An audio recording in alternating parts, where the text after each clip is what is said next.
you go to properties, you'll notice that the playback rate is going to be 1. That's default. Under sample rate is going to be 1. You're going to have this loop feature open. If I go to the properties here, plus you'll start to notice that I lowered the playback rate. It's now less than 1. It's 2.50. And I disabled the loop feature for personal preference. It's easier for me to edit when I don't have that loop feature on, when I'm messing around with the rate of it, because I don't want it repeating anything on accident. So you'll note, you can always tell these are like wavelengths. Like, think of this as a crest, this is a crest, and they're farther apart, so the wavelength is longer, so the rate is longer. If these were really close, like, you can actually speed up your video, your little section. So really cool stuff you can do like that. And I know that's just one way you can do it. There's probably others. Alright, so now if we, time to add some real effects to our project. Transitions. Transitions are pretty simple to use. You just place them at the end and beginning of a clip. An addition sign will appear next to the cursor. That is how you know that you can place a transition there. And so if I just go to transition tab, show you how that all works. You can actually see this right here. This is called dissolve transition. I already put them in place. You just drag them down. You put them in between your video, into these photos, or whatever you want. I'm gonna double click on it just to kind of show you like how that. If you gotta double select on it. And this is a color bleed effect that I used. If I show you, I can drag this across the line here, and I can show you how that color bleed effect was applied in the video. So there you go. That was a cool transition. So yeah, spend some time with those. Those are not, unlike Windows Movie Maker, I don't know if you ever use that. It's pretty common free video editing software. If you use that, transitions, you usually just plop them on there. These transitions are completely customizable. Like, you can, there's all kinds of customizing, like as I showed here. If you go here, you can change the amount, all this stuff, the, pixel color, morph, all kinds of cool stuff, so don't overlook that. Don't forget to save transitions that you like. Just like how I explained the fade, the same can be further implemented through these other transitions. So like the fade here, like what I meant by that was that you can further expand these transitions. Like, you can make them more intense.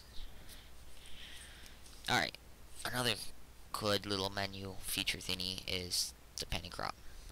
It will appear on every single clip, individual clip. So right here, see it highlights this pan and crop. There it is again. So it'll select one. What it'll do is it'll just give you a picture of the photo or video that you have, and it's pretty much just a way to reorient how it will be displayed in your preview or in final project. So there's the width, height, you can reposition it, you can re-angle it, you can do all that cool stuff. The quality of how it's going to be displayed, I guess the keyframe, interpretate, I really don't use that. You can have it maintain the aspect ratio to keep good quality, or you can have it not. You can have it stretch and just have it fill the resolution that you selected in the properties that I went over. And then there's the zoom. You can zoom into it like that. So yeah. And you can also, like, I'm just using everything from the menu right here, these numbers, I'm just putting in numbers, but you can like rotate it with the mouse. So whatever you like to do. But just remember, like, these lines here, this is a video, and so yeah. And then there's something that really can get easily overlooked, I think, and it's called the mask feature, and it's down here.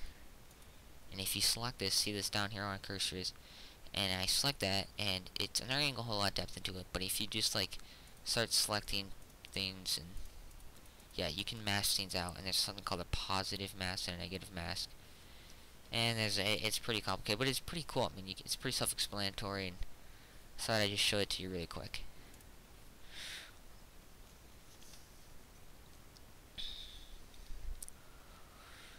Alright, so it's now time to move on to bigger and better things with special effects. To apply special effect, just click the special effect icon selected a desired effect to your video from the special effect menu. So I'm going to show you one that I used.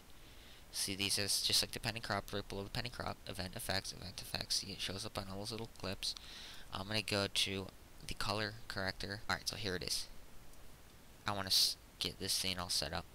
Okay, so if you notice here, there's 3 circles, and one, this low here is low color, mid color, high color, and pretty much this just allows you to alter the color. Now I'm not going to go into a whole lot of detail on this because you can figure this all out on your own, and you can put in the calculations, everything. But one thing I think is really important that I should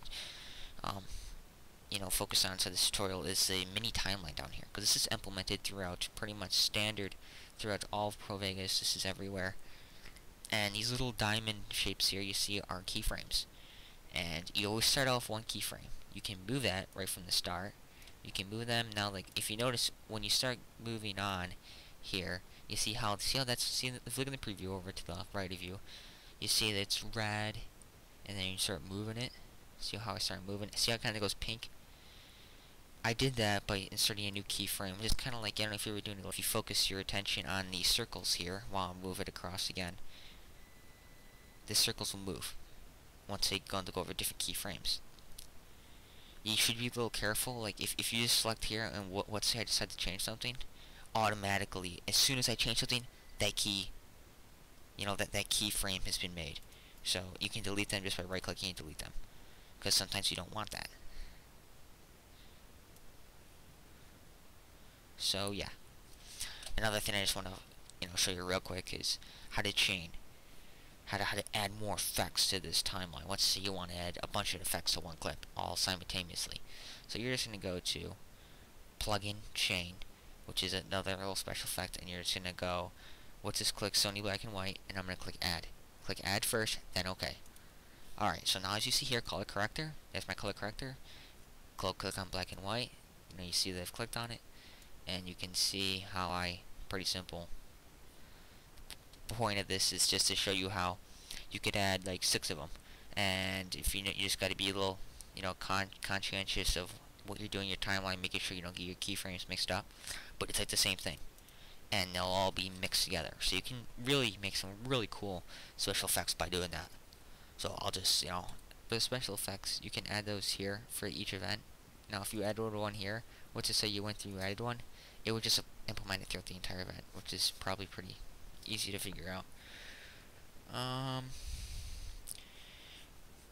Lastly, I'd just like to show you how to publish and render the project, and just kind of give you a real general idea. So if you already have your rendering settings set, obviously you can just click render, but if you don't, you gotta go to render as, and this is it. You just put in the file name.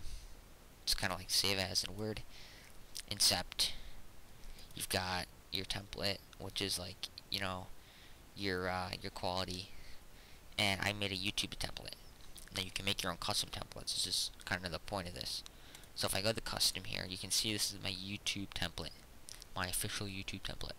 And if you can see here, like, this is my audio. I left most of the stuff the same, but if you look here, the video here, I made this 100%. I'm pretty sure it's usually like 90.